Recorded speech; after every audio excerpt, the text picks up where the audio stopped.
40% ఓట్లు వచ్చిన పార్టీని ప్రతిపక్షంగా గుర్తించడం లేదన్నారు జగన్మోహన్ రెడ్డి. ప్రతిపక్ష నేతకు సభలో సమయం ఇవ్వాల్సి వస్తుందని ఆ హోదా ఇవ్వడం లేదన్నారు.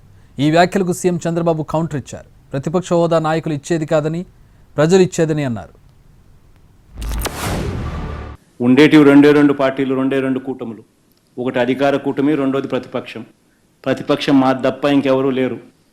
అలాంటి మా పార్టీ 40% ఓట్ షేర్ వచ్చిన మా పార్టీకి ఉన్నది ఒకే ఒక్క ప్రతిపక్ష పార్టీ అయినా కూడా ఆ పార్టీని నువ్వు ప్రతిపక్షంగా గుర్తించనంటావు.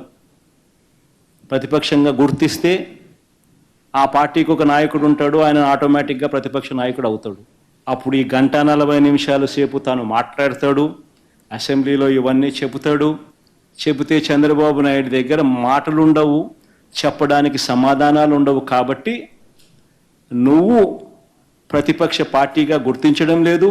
ప్రతిపక్ష హోదా అనేది నాయకులు ఇచ్చేది కాదు, ప్రజలు ఇచ్చేది. అంటే ప్రజలు ఓట్లు వేసినప్పుడు 10% సీట్లు గెలిస్తే ఆ గెలిచిన పార్టీకి ప్రతిపక్ష హోదా వస్తుంది.